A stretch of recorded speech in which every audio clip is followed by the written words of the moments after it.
Oh, well, hello there, old friend.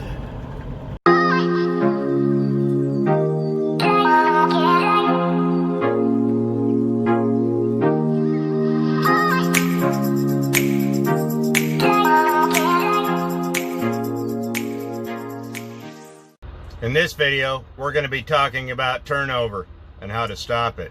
This one's for you, recruiters, if you're willing to listen. For years, we've been hearing that, we need retention, we need recruiting, we need turnovers too high. We've got to keep we got to keep these guys employed. And in turn, they're over-hiring, over-firing, and basically spending a lot of money when they don't need to. And you can't get them to understand that. They're all about the recruiting, but there's never anything about retention. Retention costs money. If you want performance, you have to pay for it. And they don't care that the turnover's high because there's always a lot of fresh meat. Why do you think they want 18-year-olds to drive trucks across state lines? Fresh meat.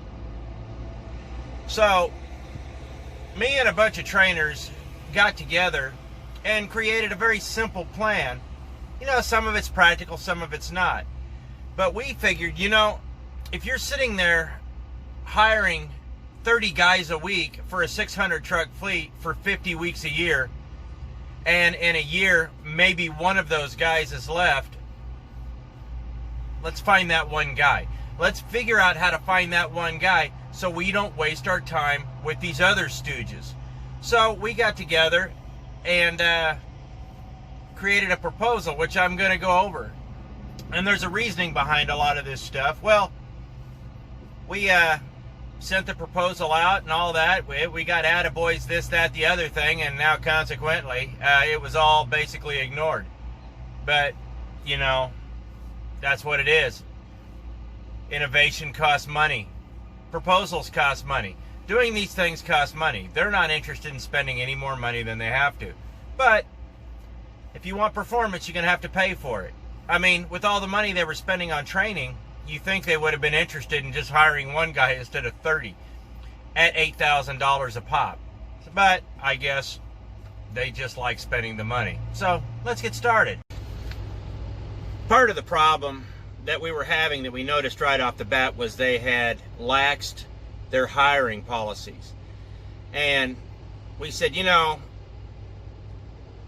said we need new students or at least 1 year verifiable. And with no more than 2 jobs in that year. That right there would eliminate job hoppings. And we discovered that if you get a guy who's had previous experience but less than a year, they're untrainable. They were completely untrainable. They'd already been out on their own. So they weren't listening. They weren't heeding instruction. They were not interested. As far as they were concerned, this job was a give me. And this was just another bunch of BS they had to make it through. And this is a problem that we had across the board. They were completely untrainable. And it was wasting our time. It was wasting the company's money training them because they just, they didn't understand the difference between skill and talent. I wrote here, their arrogance far surpasses their ability. That was true. So that was one of the main problems that we had. They didn't know the difference between talent and skill. And none of these guys had much skill. They had a lot of talent, but that made them very dangerous.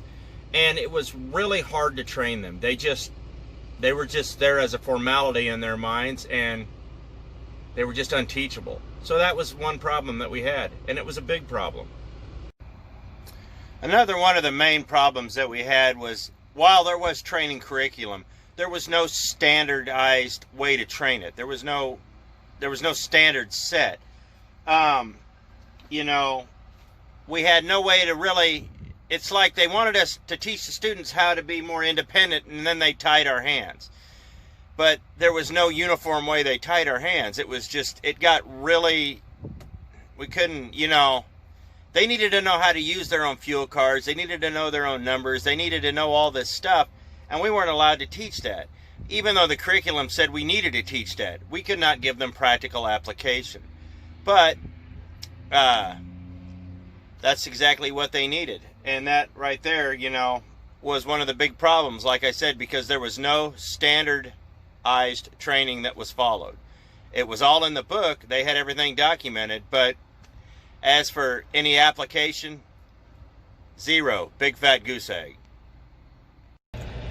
One of the things that definitely needed to happen was that we needed to get together at least once a quarter, all the trainers and the training staff, for a quarterly meeting. They had no idea what was going on out here. We needed to get together and have some very formal talks about what was going on out here, what was expected. There was none of that. I mean, you might get a random email or somebody might call you on the phone, but that falls bound under the inconsistency part. There was no consistency in, you know, our development as trainers. We needed time to get together to have roundtable discussions on what was happening and what we needed to happen and the things we were seeing in order to make the training department and the recruiter's job more efficient. And they were not interested. And that's been a big problem out here. So, you know, that's something that you can look at. One of the things we thought would be helpful was that if the trainers, the actual trainers, would go to some of these driving schools or like the college where they were getting most of their drivers and talk to the class, you know, once a class as they're getting ready to graduate. That way they would have more of an idea what they were in for. We thought that would be a great thing because you need to have a little dose of reality. These kids, they don't get it. They've never been out here. Or they might have dads or brothers or somebody who does this, but until you have firsthand experience, it's all hearsay to this point. And I thought that, you know, me and, this gal here that was a trainer, she thought it would be a good idea to give the students more of an idea what they were in for. I mean, if you can prepare them before they get to their job just a little bit more, you're going to make for a much better training experience, a much better training environment, and a more well-prepared student. And that's always a good thing. You know, we had a problem with the training areas also, you know, and that's the next thing. One of the big problems that we had training was that as soon as we got a trainer in, somebody in the bean counting department would cut our miles in half. And we weren't allowed to run teams, of course, but how are you going to train somebody if you can only get 900 to 1,000 miles a week? You've got to run them. You have to put these kids to work. They need to go to bed tired. And if you can figure out how to do that, that's a great thing. And you need to put them with good mileage and in good areas where they can learn. One of my favorite runs when I used to train was taking people out of Iowa. I'd take them down to Florida. And I did that for very specific reasons, because there's a lot of flat hand, there's a lot of open driving. Go over Mont Eagle. You got one big hill you can learn on. You can try it out. It's not going to kill you. And then you get a taste of the big city going around Atlanta, and you don't have to go into it. So if you time it right, you go around the loop, and then, you know, down I-75 into Florida. And most of these kids had never been out of the corn patch, and it was always kind of funny. So if we found out if you could get them excited and take them to some place that they'd never seen, or you know, maybe even out to California, or just someplace far away, you had a better chance of keeping that driver employed, because you got them excited to see things that they'd never seen before. And that was something that I used to use. Every student I had, well, almost every student I had, we went to Florida. And we did that same route because it had the three things that I needed. It had open driving, highway, you know, with highways, hills. It had a hill. And some city driving that was a big enough city to scare them, but not big enough for them to get in any trouble. And it always worked out well doing that. So that was just something that we used to do. You know, get them some good miles, get them a lot of miles, and they get really excited. And it's good to see them excited, because if they're excited, they're willing to stay just a little longer. Truthfully, one of the biggest problems I had with kids fresh out of school was these schools were teaching them how to pass the test. They were not teaching them how to drive. They couldn't back up. They couldn't slide their tandems. They couldn't drive a stick. They couldn't do anything. And it was by no fault of their own. They spent thousands and thousands of dollars and got completely shortchanged by some greedy school that promised them a license. That's all they did. They got them the license. So the school shortcutted it. The kids got screwed, and I'm here having to pick up the pieces. It was constant, over and over and over again. That was one of the main reasons I quit training, was because it got to the point where it was just ridiculous. Like I said, a lot of these kids were talented but untrainable. And a lot of these schools were not teaching them anything. And we were having to spend the first 2 to 3 weeks with them, training them how to drive a truck before we could teach them how to do the job. And training these kids how to drive a truck is not my job. My job was to teach them the job. They were supposed to come to me from the school knowing how to drive. So that right there was a big, big problem. And it still continues to be a big problem. This is something that's being widely overlooked and glossed over. The one line I heard most of the time, and I heard this all the time. In fact, I'm not even a trainer anymore, and I still hear it. And that is, you'll figure it out at your job. No. If they're having to figure it out here, they're already way behind the curve. That's a problem. And that's a problem that's not being addressed. One of the hot button topics that comes up every now and then, and this does cost some money, is a dress code. And now there needs to be some kind of dress code for you don't want your drivers looking like crap. You need them clean, you need them fresh, you need them not stinky, you need them presentable. We're professionals, we're supposed to be. And I thought about, selling uniform shirts, and company swag is a big deal for a driver. If you have to buy it at the company store, they're not really going to go for that. But, if you give out a t-shirt or two every year and free hats now and then, that's a big deal. Guys wear that. And I've noticed that when you have a uniform, or you're all uniformly dressed in company swag, or even a uniform shirt with your name, people walk a little straighter. They act like they're part of a team, because they are. And they look good. They look professional. And looking professional is important, especially to a new guy. If you can make him feel like he's a part of a team, you're going to have a driver for quite a while. But the dress code sounds cheesy, and on the surface it really is. But in reality, it's a powerful tool for retention. And if a driver feels like he's part of a team and he's appreciated, you're going to have a driver for a long time. Another part of the problem was, after the training was over, these kids got thrown to the wolves. It was sink or swim. And there for a while, when I started with that company, we had a training dispatcher. The problem was, the concept was great. The problem was the dispatcher. It spent more time cruising the internet and being on social media than doing her job. Couldn't get a hold of her, couldn't get anything done. It was a bad deal. It was a really bad deal. And it was by no faults of the drivers. It was just sometimes you hire useless people. And she was gone not too long after that. But the company used that as a means to never do it again. Well, we did it and it didn't work. I was like, well, actually, it did work. You just had the wrong person doing it, because the person doing it wasn't working. And these guys, for the first month or two, are going to need a little help. They're going to need to get into the company routine. And once they figure it out and they're down the road, they're golden. But some guys just need a little more help than others. There are guys out there that you just throw them out there and they're fine. They get it, click. There's some guys, they get it a little slower, but they do get it, and sometimes they just need a little help along the way. And this was an idea we had. You know, it helps retain drivers. It makes these guys' jobs a little easier. And if they know that they have a little bit of support, it takes a little bit of stress off them.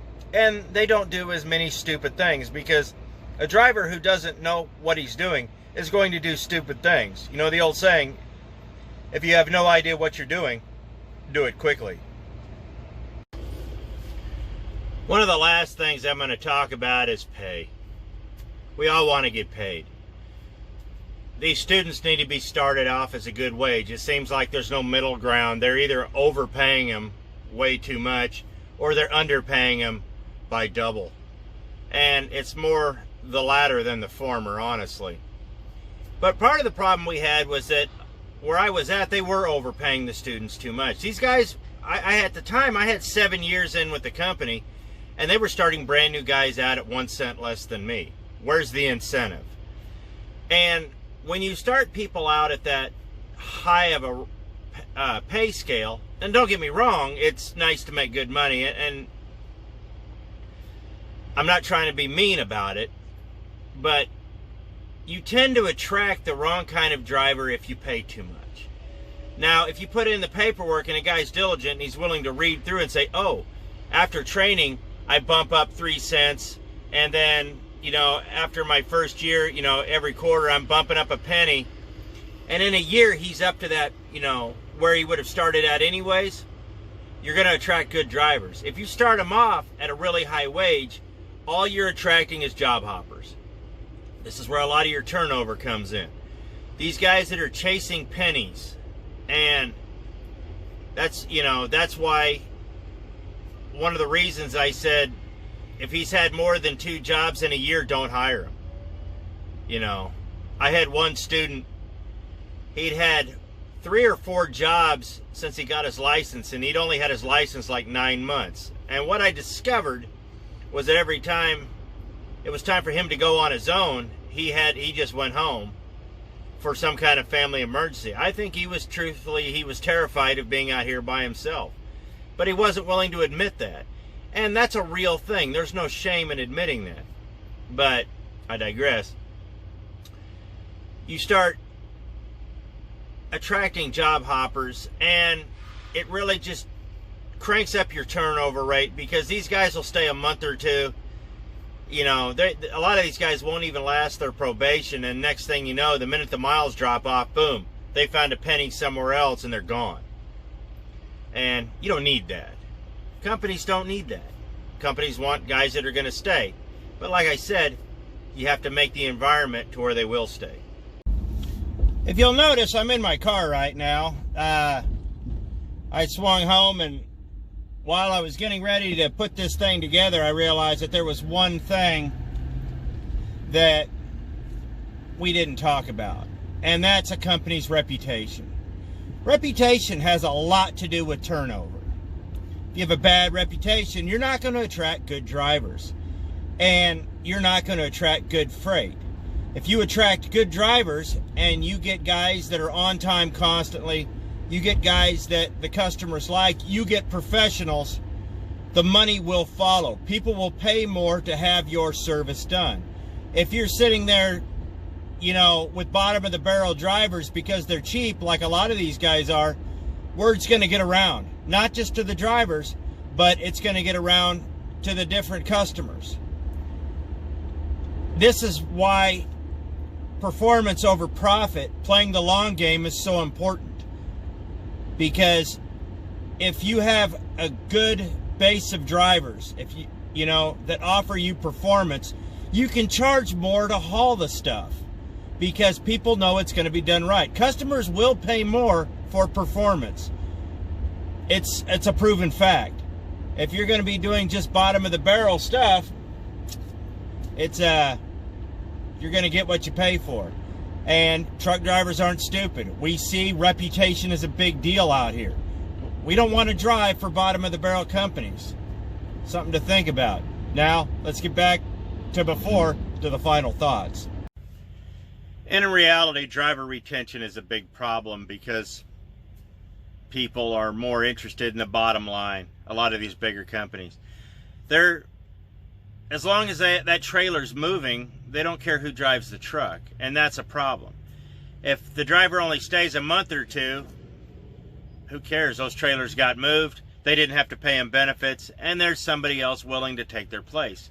The problem is, eventually you run out of those people. And what do you do then? Your customers start suffering because you did not seek a long-term solution.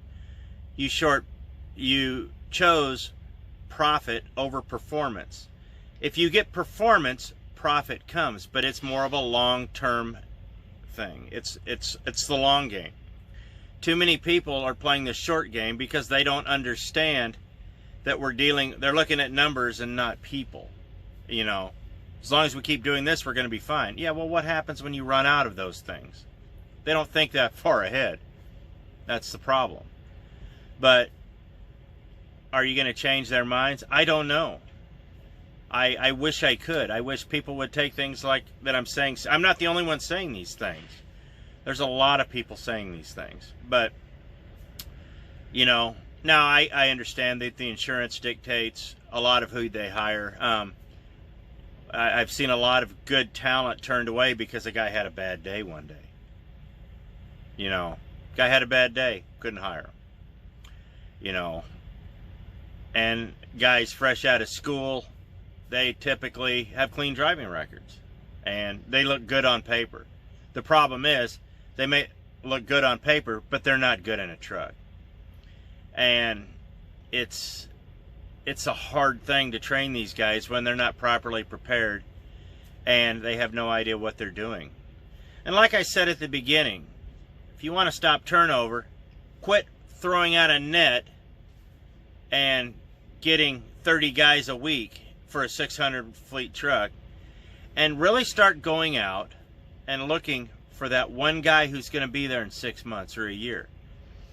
You take that one guy, and over a period of 3 or 4 years, if you keep finding that one guy, or you find 2 or 3 guys like that a week, or 2 or 3 guys like that a month, eventually you're going to have a fleet of very dedicated drivers who have been there for a long time, who know their customers, they know their routes, they don't ask stupid questions, and they do their job as professionals. And that's really where a lot of these trucking companies started. They want professionals. They just forgot how to get them. It's the long game. You have to play the long game, because any money that's got easy, if they want to get it quick, it's going to fail them quick. They just haven't quite figured that out. So that's the benefit of what I learned training. Like I said, we put that proposal together. I actually have it written out and distributed, and nobody was interested. Nobody cared about the long game. They wanted the quick buck. You ought to see where they're at now. It's not good. So I hope this has been informative. I hope you liked the content, and I hope it made sense to somebody. I don't want guys to lose their passion for driving, and I want to see good talent out here. So if you go into school and they're not teaching you anything, I'm not blaming you. You didn't know anything when you started. If you didn't know anything when you came out, that wasn't your fault. But I want to see good talent out here. So if this has been helpful, I appreciate it. Thanks for watching. We'll see you next video.